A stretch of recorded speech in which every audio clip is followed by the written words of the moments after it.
예, 계기용 변성기 하겠습니다. 우리 계기용 변성기는 일종의 변압기입니다. 하지만 목적이 다릅니다. 보세요. 변압기는 부하에 전력을 공급하기 위한 목적입니다. 다시 변압기는 전력용 변압기라 하죠. 그래서 부하에 전력 공급을 하기 위한 목적. 그런데 계기용 변성기는 뭐냐면은 우리가 계측기에 우리가 큰 전압, 큰 전류를 작은 전압, 작은 전류로 변성을 해서 계측기가 측정하기 쉽도록 도와주는 목적입니다. 그래서 변압기는 변압기인데 목적이 다르기 때문에 계기용 변성기라 그래요.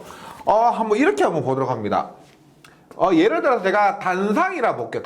단상인데 22,900V에 1000A가 흐르는 선로라고 합니다. 그러면 우리가 기본적으로 이 전압 전류를 측정해야 되겠죠. 여기에 전압계와 여기에 전류계가 있는데 전압계와 전류계로 22,900V 1000A를 측정해야 됩니다. 그런데 생각해 보세요. 22,900V라는 전압은 엄청 큰 전압입니다. 그 큰 전압을 우리가 이렇게 전압계로 측정하기가 어렵습니다. 마찬가지로 1000A라는 이 큰 전류도 측정하기가 어렵기 때문에 이 도중에 계기용 변성기를 사용합니다. 즉 어떻게 하냐면 여기에 이렇게 해서 이런 변압기, 즉 계기용 변성기를 사용해서 얘는 목적이 뭐냐면 22,900V, 제가 예를 들어서 얘기한 겁니다. 22,900V를 110V로 낮춥니다. 낮죠? 그럼 뭐지? 만약에 이렇게 했을 때 전압계에서 100V가 측정이 되었다라고 하면은 우리 이렇게 생각할 수가 있죠. 100V가 측정되었지만 실제 변압비가 있기 때문에 1차 측에 걸린 전압은 얼마? 110분의 22,900을 하면은 약 22,000V 정도가 걸리게 되겠죠. 2만 볼트 정도가 걸리게 되는 겁니다. 이렇게 확인할 수 있는 거예요. 그러니까 직접 그 큰 전압을 측정한 것이 아니고 이러한 계기용 변성기를 통해서 전압을 다운시킨 다음에 그 다운시킨 전압을 측정하는 겁니다.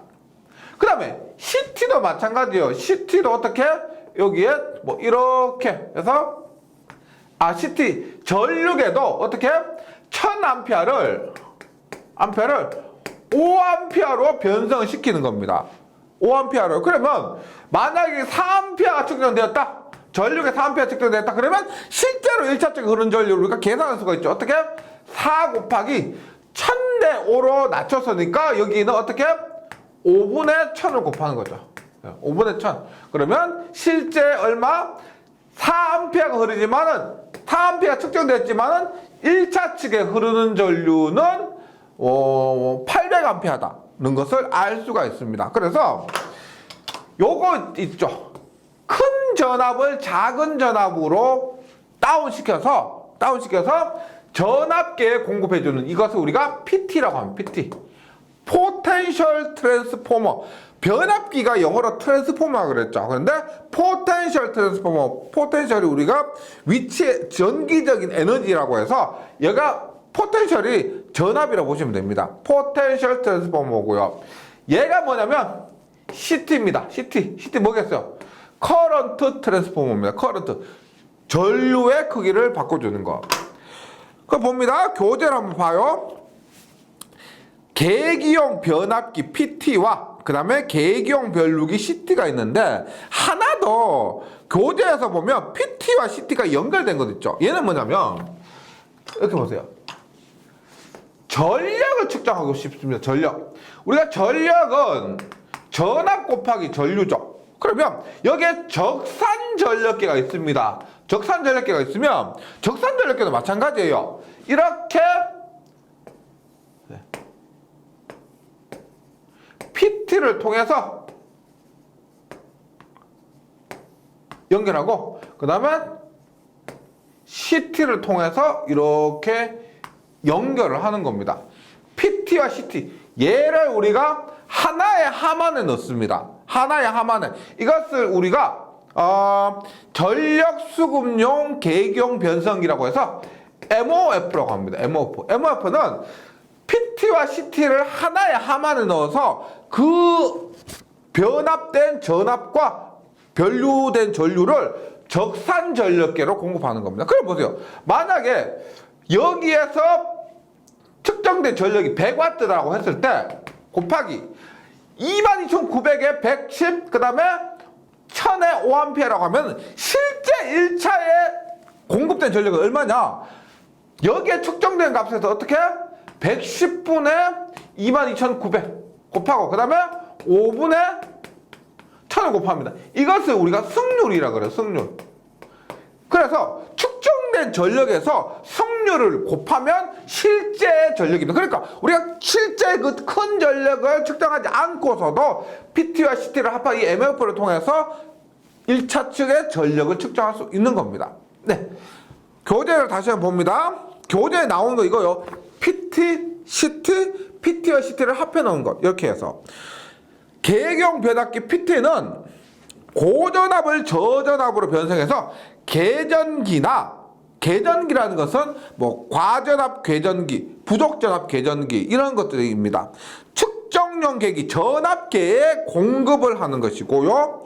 2차 측 전격 전압은 제가 1차 측 전압은 임의로 했지만요. 2차 측 전압 110V는 이것은 정해진 겁니다. 외워주셔야 돼요. 마찬가지로 전류도 1차 측 전류는 제가 임의로 했지만 2차 측 전류는 정해진 겁니다. 외워주시기 바랍니다.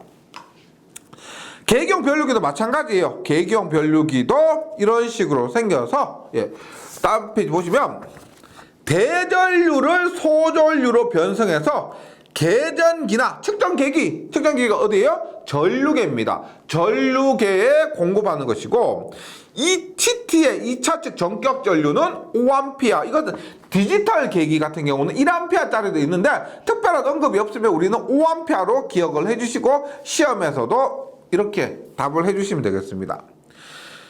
그 다음에 CT는 점검할 때 주의사항이 있는데 반드시 먼저 2차 측을 단락시킨 후 분리합니다. 이것 필기에서도 잘 나오고요. 실기에서도 잘 나옵니다. 어떤 의미냐면 CT가 예를 들어서 이렇게 있습니다. 예를 들어 CT가 이렇게 있는데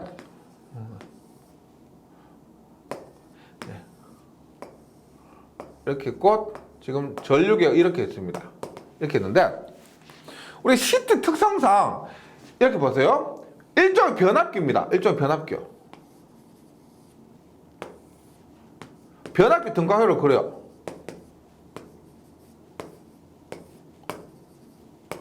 보세요. 만약에 이 차를 개방하면 어떻게 되느냐? 개방을 하게 되면은 보세요. 이때 흐르는 1차 측에 흐르는 전류는 개방했을 때 앞에서 했습니다. 이때 흐르는 전류 전부 무부하 전류, 즉 여자 전류가 돼버립니다. 여자 전류가 돼버리면 우리가 평소에는 상관없어요. 전류가 작으면 상관없습니다. 그런데 보세요. 1차 측에 흐르는 전류가 만약에 1000A라고 하면은 1차 측은 1000A라고 해요. 그러면 지금 개방했을 때 얘가 지금 1차 측에 흐르는 전류가 1000A라는 겁니다. 1000A가 뭐다? 전부 여자 전류가 돼버리는 겁니다. 이게 전부 여자 전류가 돼버리면 그러면 여자 전류가 이만큼 I0가 1000A면 이만큼 자속이 발생하죠. 1000A만큼 자속이 발생합니다. 그러면 2차 측 E는 뭐다? NDT분의 D파이어여서 자속이 엄청 크니까 2차 측의 전압도 엄청 큽니다. 그래서 여기에 전압이 엄청 커져 버리는 거예요. 그러면 우리가 평소에 뭐 10V, 20V 정도 걸리는 권선에 뭐 1000V, 2000V의 큰 전압이 걸려 버리니까 소손돼 버리는 겁니다. 소손. 2차 측에 큰 전압이 걸려 가지고 소손돼 버린다. 그래서 여기에 CT를 분리할 때는 개방시키지 않고 단락시켜줘야 된다는 겁니다. 원인이 이와 그렇습니다. CT 점검 시 주의사항은 반드시 2차 측을 단락시킨 후 분리한다. 왜? 개방시키면 2차의 부하 전류가 전부 여자 전류가 돼서 2차에 큰 전압을 발생시켜서 2차의 권선이 소손된다. 그래서 단락시켜야 된다. 요거 기억을 해주시기 바랍니다. 그 다음 CT 접속하는 방법이 우리가 크게 세 가지 정도입니다. 크게 세 가지인데 요거 좀 기억해 주시기 바랍니다. CT 접속, CT 접속인데 삼상 3선식은 예? 얘는 V 결선합니다. CT 결선할 때 V 결선해요. V 결선인데 두 가지로 나눕니다. 두 가지로 해서 뭐 가동 접속과 차동 접속이. 예. 차동 접속과 가동 접속이 있습니다. 그 다음에 4선식은 Y 결선입니다. Y 결선. 예. 그러니까 PT도 마찬가지요. 우리가 결선 자체는 마찬가지. PT도 3선식인데 3선식의 경우 V 결선까지예요. 요 가동 차동 없고요. PT도. 그 다음에 4선식일 때는 Y 결선합니다. 하는데 CT는 좀 더 나아가서 3선식이다 V 결선하면서 가동 접속과 차동 접속으로 나누어집니다. 한번 보도록 할게요. 가동 접속은 이렇게 돼요. V 결선이라면 3선식에서 V 결선이라면 CT예요. 이렇게. 그 다음에 두 대죠. 두 대. 예. 두 대가 이런 식으로 결선이 됩니다. 그 다음에 전류계가 이렇게 돼요. 이렇게 됩니다. 그럼 보세요. 여기에 IA, IB, IC가 흐른다고 하면은 우리가 이렇게 전류가 흐르죠. 이렇게 전류가 흐르면 전기자기학에서 패러데이 렌즈의 전자 유도 법칙에 의해서 전류는 기전력은 있죠. 자속의 변화를 방해하는 방향으로 흐릅니다. 그래서 실제 흐르는 전류 보세요.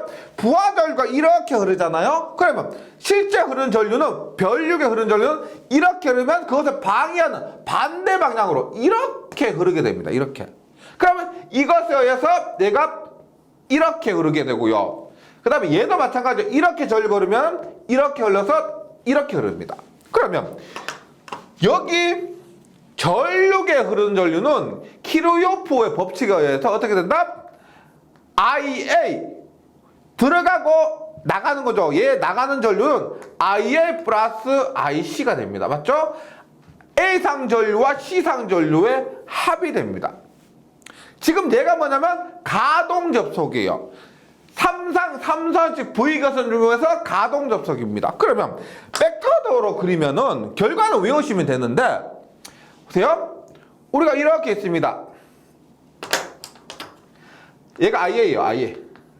IA이고 IC죠. IC는 IA보다 120도 이상이 빠른데 IA 플러스 IC 하면 어떻게 돼요? 얘 플러스 IA 플러스 IC 하면 얘가 뭐다? IA 플러스 IC가 되는데 가만히 보니까 요 IB 있죠. IB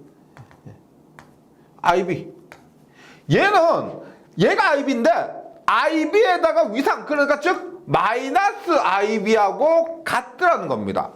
그러니까 여기에 흐르는 전류의 크기만 봤을 때는 IA는 IC는 IB니까 요 놈의 크기도 IA와 IC와 같다는 거죠.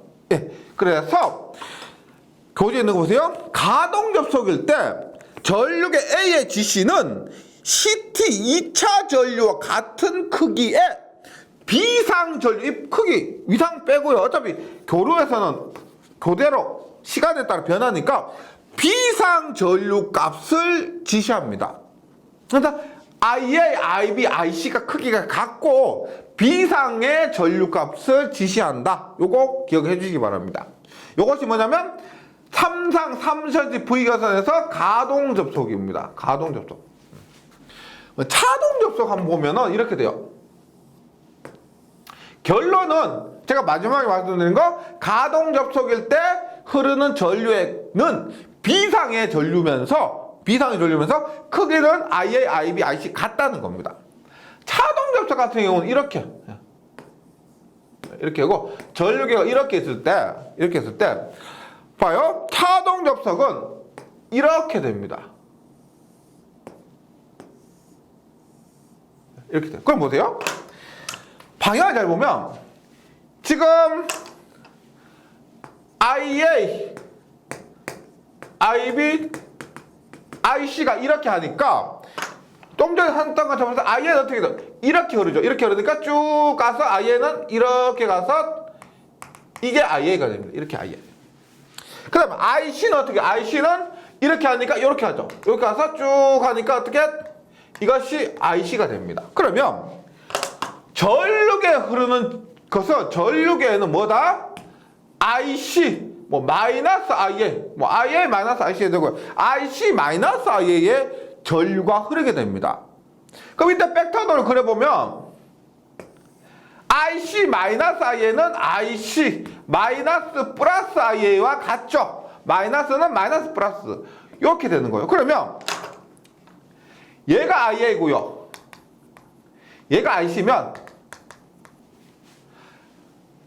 요것은 이렇게 플러스 마이너스 IA 똑같죠? 그러면 IC 플러스 마이너스 IA 얘가 IA니까 얘가 마이너스 IA가 되고요. 얘가 마이너스 IA가 되고 그러면 마이너스 IA 플러스 IC 하면 어떻게 돼요? 뭐다? 얘가 뭐다? IC 마이너스 IA가 됩니다. 그러면 얘 크기는 IC의 크기나 IA의 크기에 비해서 몇 배? 루트 3배가 되는 겁니다. 즉 차동 접속을 하잖아요. 앞에서 가동 결선일 때는 똑같았어요. 근데 차동 결선 하면은 루트 3배가 된다는 겁니다. 교재는 없지만 Y결선은 3상 4선식 같은 경우는 Y결선이에요. 3상 4선식 같은 경우 이렇게 하면은 여기 흐른 전류 뭐예요? IA 플러스 IB 플러스 IC죠. 그러면 대칭 상태에서 회로 이루어져서 배웁니다. IA 플러스 IB 플러스 IC는 얼마다? 0입니다. 즉 Y결선에서는 3상 4선식은 Y결선 하면서 Y결선일 때 전류계에 흐르는 전류는 0이다. 요것을 함께 좀 기억을 해주시기 바라겠습니다. 예, 이렇게요. 그래서 예를 들어서 차동 접속 한번 보도록 할게요. 차동 접속 했는데 전류계의 지시값이 만약에 3A다라고 합니다. 3A. 그 다음에 CT의 결선이 얼마? 100대 5라고 합니다. 100대 5. 그러면 공식상 어떻게 돼요? 우리가 2차 측에 실제 흐르는 전류에다가 루트 3배를 해서 3A라는 거죠. 실제 여기에 흐르는 전류에서 루트 3배 한 값이 3A라는 겁니다. 그러면 1차 측에 흐르는 전류는 어떻게 되느냐? 실제 전류계에 측정된 값에서 루트 3분의 1을 하고 루트 3분의 1 해야죠. 왜? 루트 3분의 1을 한 값이 여기에서 루트 3분의 한 값이 3A니까 1차 측의 전류를 구하려면 어떻게? 3A 곱하기 루트 3분의 1을 한 다음에 1차 측 전류는 더 큰 전류죠. 따라서 얼마? 100분의 500을 해요. 500분의 100을 해요. 어떻게? 1차 측 전류는 더 큰 전류니까 얼마? 5분의 100을 한다는 겁니다. 그것이 CTB 교재에 있는 공식입니다. 이 공식 기억을 해주셔야 되고요. 외우시기보다는 이러한 관계에 의해서 이 공식이 나왔다는 것을 한번 정리해 보시기 바랍니다. 네. 그래서 계기용 변성기 중에서 CT가 더 자주 나와요. PT보다. PT는 이런 결선법 이런 거는 거의 없습니다. 가동 접속, 차동 접속 이런 거 없어요. CT가 더 자주 나오고 요 관계는 필기뿐만 아니고 실기에서도 잘 나오는 내용입니다.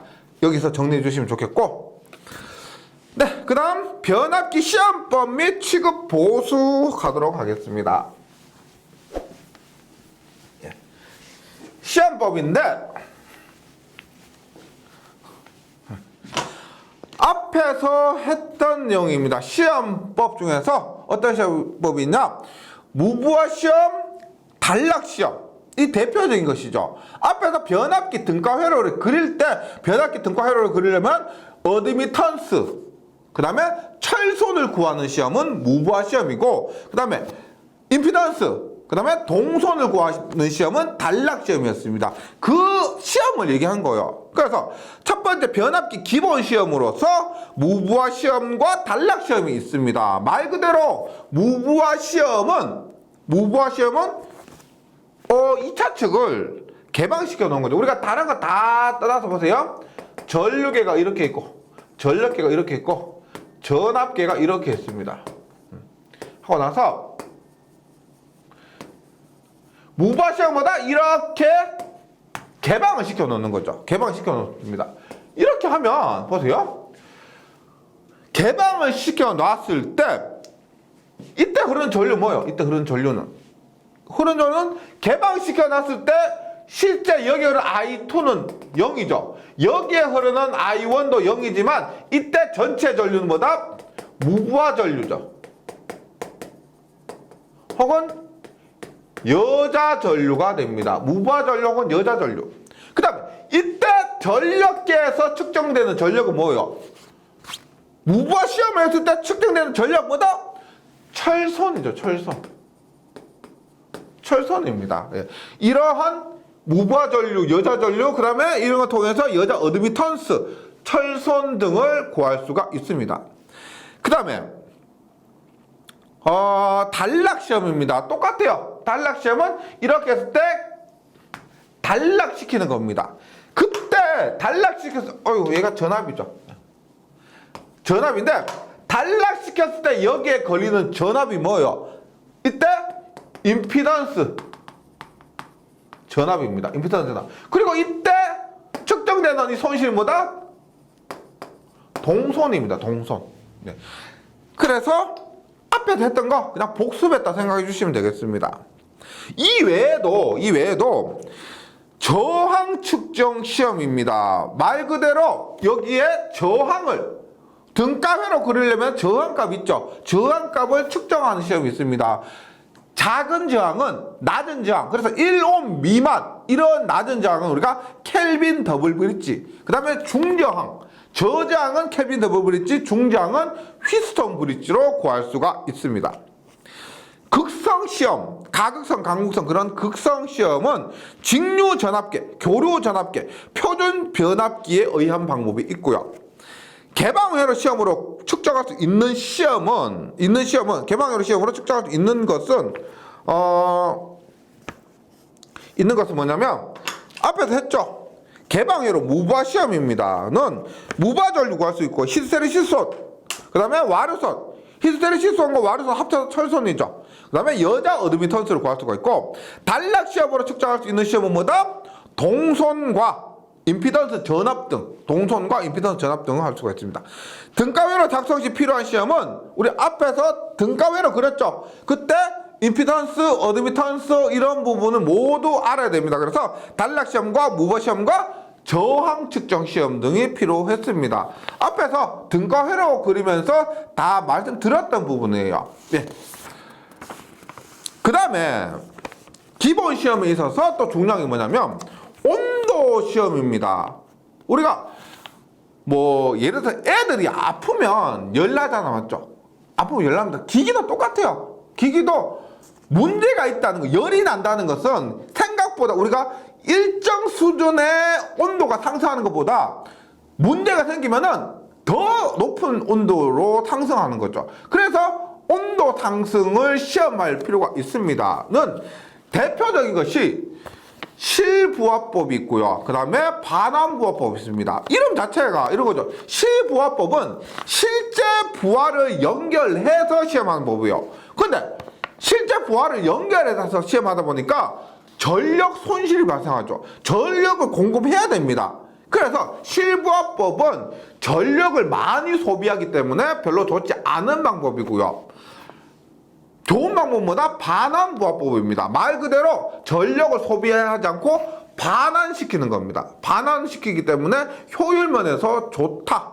그래서 더 좋은 것은 반환부하법이고, 교재를 한번 보도록 합니다. 온도시험법에는 변압기에 전부하를 연속적으로 가해서 권선이나 오일 변압기, 유입 변압기에서의 변압기 U 있죠. 등의 온도 상승을 시험하는 방법입니다. 반환부하 보면 전력을 소비하지 않고 철선과 동선만을 변압기에 공급해서 시험하는 방법으로서 가장 많이 사용됩니다. 이 종류가 뭐가 있어요? 반환부하법에는 뭐다? 카프법, 블룬델법, 홉킨스법입니다. 이런 종류가 있고요. 이거 직육에서 했던 것과 동일해요. 실부하법은 전력 손실이 크기 때문에 소용량 이외에는 적용하지 않는다. 실제 부하를 연결해서 에너지를 소비하기 때문에 그렇습니다. 그 다음에 또 절연 내력 시험이 있습니다. 절연 내력 시험은 일단 전기 기기에서는 절연 내력은 무조건 커야 됩니다. 높은 전압을 가했을 때 절연이 파괴되지 않고, 그러니까 큰 전압을 가했을 때도 절연이 파괴되지 않는다는 말은 전류가 흐르지 않아야 된다는 겁니다. 큰 전압, 그러니까 예를 들어서 우리 보세요. 케이블이 있어요. 케이블이면 구리 안에 넣죠. 구리 안에 넣고 그 다음에 절연물, 유전체 같은 거 넣고 마지막에 피복 같은 것도 있습니다. 여기에서 내가 구리와 피복 사이에 전압을 가해요. 가했을 때 목적이 우리가 절연물이나 피복의 목적인 전류가 흐르지 않도록 해주는 목적입니다. 따라서 큰 전압을 가했을 때도 구리와 절연물 사이에 전류가 흐르지 않도록 하는 것이 좋은 거예요. 그런 것이 절연 내력입니다. 전류가 흐르지 않고 견디도록 하는 것. 근데 그런 것이 종류가 있겠죠. 절연 내력도 예를 들어서 권선의 층간, 권선의 1층과 2층간 또 있을 것이고, 그 다음에 기름 있죠. 유입, 변압기 U. 변압기 U도 절연 내력이 커야 됩니다. 그런 것을 시험하는 것도 있다는 거죠. 그래서 절연 내력 시험은 대표적인 것이 4개가 있습니다. 가압시험, 유도시험, 충격전압시험, 변압기 U의 절연 파괴 전압시험이 있습니다. 뭐냐? 가압시험은 말 그대로 전압을 가한다는 겁니다. 일반적인 상태에서 전압을 가한다. 즉 온도시험 직후 변압기의 전련 저항이 적당함을 확인하고 60Hz, 우리 상용 주파수죠. 우리 일반적으로 사용하는 겁니다. 60Hz의 정연파에 가까운 일반적인 전압으로 절연 내력 시험에서 1분 동안 전압 가합니다. 1분 동안 전류가 흐르지 않고 버텨야 하는 겁니다. 그런 것이 절연 내력이 좋다는 것을 판단할 수 있는 기준이라는 거죠. 유도시험은 층간 절연 시험 하는 거예요. 1층과 2층간. 그런 층간 절연 시험을 하는 것이 유도시험입니다. 층간 절연 시험을 위해서 권선의 단자 사이에 상호 유도 전압의 2배의 전압을 유도시켜서 시험한다. 시험 시간은 15초 정도. 충격 전압 시험은 말 그대로 충격입니다. 예를 들어서 우리 대표적인 충격자들이 뭐가 있어요? 낙뢰 같은 거 있죠. 뭐 그런 부분을 시험하는 거예요. 변압기에 번개와 같은 충격 전압이 가해진 경우에 권선 내의 상용 주파수 전압의 경우와는 다른 전압 분포가 생겨 절연 파괴가 생길 수 있으므로 충격 표준 파형으로 시험을 합니다. 여기 충격 표준 파형은 1.2 곱하기 50 마이크로세컨드 등 전력공학 시간에 얘기를 하는 것이죠. 그 다음에 변압기 U, 전련 파괴 전압 시험. 네, 이름 그대로 이런 것들이 절연 내력 시험인데 종류 기억을 해주시고요. 그 다음 건조입니다. 건조. 우리가 전기하고요 습기는 좋지 않죠. 전기에. 그래서 건조라는 것은 말 그대로 이런 겁니다. 건조시킨다는 뭐예요? 물기 없앤다는 거죠. 습기를 제거한다는 겁니다. 그래서 건조, 분해된 변압기는 권선과 철심을 건조하고 이 안에 있는 습기를 제거해서 절연을 향상시키기 위해서 건조합니다. 네. 그래서 열풍법이 있어요. 열풍법 어렵지 않습니다. 이게 말 그대로 이해해 보시기 바랍니다. 열풍, 뜨거운 바람을 불어준다는 거죠. 송풍기와 전열기로 열풍을 공급해서 건조, 습기를 없애준다. 단락법, 단락을 시키면 우리가 작은 전압으로도 큰 전류가 흐르죠. 그런 원리입니다. 변압기 1차 권선 또는 2차 권선 한쪽을 단락하고 다른 쪽에 권선의 임피던스 전압만큼 가는 것도 아니고 임피던스 전압의 20% 정도를 가해서 단락 전류를 보내고 그 단락전류 보내면 단락전류에 의해서 동선이 발생합니다. 동선이 발생하면 열이 발생하죠. 그 열에 의해서 건조를 시키는 것. 진공법, 말 그대로 진공을 만들어주는 겁니다. 변압기를 탱크 안에 넣어서 밀폐하고 이 속에 전기를 공급해서 가열하면서 절연물을 안에 습기를 제거해서 공장에서 주로 사용하는 방법으로 건조가 빠른 방법입니다. 그 다음에 보호개전기가 있습니다. 보호개전기 볼게요. 보호개전기는 변압기를 보호하는 목적입니다. 예를 들어서 이렇게 볼게요. 여기에 변압기가 이렇게 있습니다. 변압기가 이렇게 있어요. 여기에 만약에 100A가 흘러요. 100A가 흐릅니다. 그럼 킬로요프 법칙에 의해서 여기도 100A가 나올 거예요. 나올 건데 만약에 여기가 지락등에 의해서 내부에 지락사고 발생해서 이렇게 새버렸다는 겁니다. 누전, 쉽게 얘기해서 누전, 변압기 지락사고 중에서 이 전류가 샜다는 겁니다. 그러면 킬로요프 법칙이 성립 안 하죠. 100A가 들어갔는데 여기에 50A가 나올 수도 있습니다. 그러면 기본적으로 100A 들어갔으면 100A 나와야 되는데 100A 들어가면 100A 나와야 되는데 50A가 나왔다는 것은 변압기에 사고가 생겼다는 거예요. 문제가 발생했다는 겁니다. 그것을 검출을 하는 거죠. 검출을 하면 어떻게? 변압기에 문제가 생겼구나를 알 수가 있고, 그럼 어떻게? 검출을 해서 여기 차단기 있습니다. 차단기를 떨어뜨리는 거죠. 왜? 변압기 문제 생겼는데 계속 전력을 공급할 수는 없습니다. 차단기를 떨어뜨리는 목적. 그래서 여기에서 얘기하는 것은 변압기 내부 고장 보호를 위한 개전기를 얘기합니다. 네. 그렇게 했을 때 보세요. 앞에서 배운 CT 있죠. CT 계기용 변류기, 그걸 봅니다. 이렇게 변압기가 이렇게 있을 때, 예를 들어서 보세요. 여기에 변압비가 있죠. 예를 들어서 전압비가 100대 여기 1000V 들어가면 1차에서 100V가 나옵니다. 1차에서 1000V 들어갔을 때 2차에서 100V가 나온다는 거예요. 그러면 전류는 어떻게 될까요? 전류는 여기에 100A가 들어가면 여기 몇 A 나와요? 전압이 10분의 1로 되면 전류는 어떻게 된다? 10배가 되죠. 1000A가 나와야 됩니다. 그러면 우리가 이렇게 되죠. 앞에서도 변류기 있죠. 변류기의 권수비를 이렇게 해서 얼마? 100대 5로 설정하는 겁니다. 100대 5로요. 그 다음 2차 측은 변압기 권수비를 어떻게? 1000대 5로 설정하는 겁니다. 그러면 100A에 100대 5면 여기는 5A가 흐르죠. 5A 흐릅니다. 그 다음에 1000A에 1000대 5면은 여기는 5A가 흐르죠. 그러면 이렇게 했을 때 보세요. 여기에도 5A 흐르고 여기에도 5A 흐르니까 여기에 전류의 차가 없죠. 그러면 전류의 차가 없으면 개전기는 동작하지 않는다는 겁니다. 그런데 앞에서 말씀드렸던 것처럼 문제가 생겼어요. 1000A가 아니고 여기에 내부 고장이 발생해서 500A가 흐릅니다. 그러면 권수비는 1000대 5니까 500A 흐르면 여기 얼마? 5A가 아니고 2.5A죠.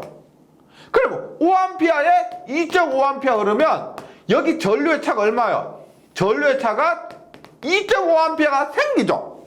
맞죠? 그럼 원래는 정상적인 상태에서는 전류의 차가 발생하면 안 됩니다. 100일 때 5A, 1000일 때 5A에서 원래는 차가 발생하면 안 되는데 차가 발생했다는 것은 문제가 생겼다는 것이고 그 문제에 의해, 그 차에 의해서 동작하는 개전기를 뭐라 한다? 차동 개전기. 이름이 어렵지 않죠? 차동, 전류의 차에 의해서 동작하는 개전기입니다. 차동 개전기. 예, 그런 거 첫 번째 보호 개전기에서 첫 번째 나온 것이 차동 개전기입니다. 내부 고장 발생 시 고저압 측에 설치한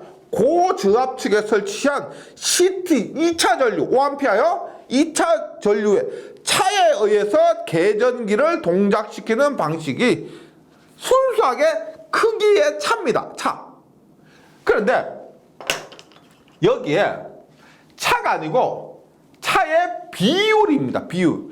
비율의 차에 의해서 동작하는 것이 비율차동 계전기입니다. 예를 들어서 우리가 차동 계전기는 우리가 5동작할 경우가 많아요. 5동작. 그래서 이것을 차에 의해서 동작하는 것보다 5동작이 많으니까 비율의 차에 의해서 동작하는 것이 요즘 거의 사용됩니다. 차동 계전기 거의 사용 안 되고 비율 차동 계전기가 사용됩니다. 예를 들어서 설정한 값에서 30% 정도 차이가 나면은 동작하는 계전기요. 그것이 비율 차동 계전기입니다. 비율 차동 계전기는 내부 고장 발생 시 고저압 쪽에 설치한 2차 쪽에 요까지 똑같죠? 똑같은데 억제 코일, 요 부분은 우리가 억제 코일이라고 하는데 억제 코일에 흐르는 전류의 차가 일정 비율 이상이 되었을 때 계전기가 동작하는 방식입니다. 이것은 보통 우리가 30% 정도를 세팅하고 있습니다. 30% 정도 이상이 되면 동작하는 것이 비율 차동 계전기입니다. 그래서 차동 계전기와 비율 차동 계전기는 다른 큰 차이는 없어요. 차에 의해서 동작하느냐, 비율의 차에 의해서 동작하느냐, 요거. 그 다음 브홀츠 계전기가 있습니다. 브홀츠 계전기는 우리가 앞에서 변압기의 호흡작용 있죠. 호흡작용에 의해서 그 열화가 발생합니다. 그 열화를 방지하는 방법이 뭐가 있다? 흡습 호흡기와 콘서베이터가 있죠. 그 콘서베이터가 있는데 콘서베이터 위에 설치하는 것이 이 브홀츠 계전기입니다. 브홀츠 계전기에서 변압기 내부 고장으로 인해서 기계적인 부분이죠. 내부 고장으로 인해서 전련유의 온도 상승 시 발생하는 유증기를 검출해서 경보 및 차단을 하기 위한 계전기. 그러니까 차동 계전기와 비율 차동 계전기는 CT가 있어야 되고요. CT에 의해서 2차 측의 전류로 동작하는 것인데 브홀츠 계전기는 콘서베이터 위에 설치해서 온도가 상승할 때 유증기를 검출해서 동작하는 것이 이 브홀츠 계전기입니다. 그래서 우리가 일반적으로 변압기 내부 고장 보호라고 하면은 차동 계전기, 비율 차동 계전기, 브홀츠 계전기 이 세 개를 얘기합니다. 근데 차동 계전기와 비율 차동 계전기는 발전기 내부 고장 보호에도 사용할 수가 있는데 이 브홀츠 계전기는 발전기 내부 고장 보호에는 사용할 수가 없습니다. 발전기 내부 고장 보호에는 차동 계전기와 비율 계전기, 그러면 변압기 내부 고장에는 차동 계전기, 비율 차동 계전기, 그 다음에 브홀츠 계전기가 사용된다. 네. 거기에다가 열동 계전기, 열이 발생하면 동작하는, 열에 의해서 동작하는 계전기라고 해서 열동 계전기라고 합니다. 변압기 권선의 온도를 측정해서 그 온도가 일정 온도 이상이 되면은 동작하는 계전기를 열동 계전기라고 하고요. 다시 말씀드리지만 변압기 내부 고장 보호 3개를 얘기하면 차동, 비율 차동, 브홀츠고요. 여기에 열동 계전기도 추가될 수가 있습니다. 네, 여기까지가 우리 변압기 이론이었습니다. 이 부분 어려웠는데 변압기가 어려운 게 맞습니다. 다른 파트보다. 네, 좀 잘 참으시고요. 잘 정리해 주시고 이런 부분에서 이해가 되지 않았던 부분들 문제풀이하면 야 그래서 이렇구나 하면서 이해되는 부분이 분명히 있을 겁니다. 참아주시고요. 문제풀이에서 확인을 해주시기 바랍니다. 예, 저는 다음 시간에 다시 뵙도록 하겠습니다. 수고하셨습니다.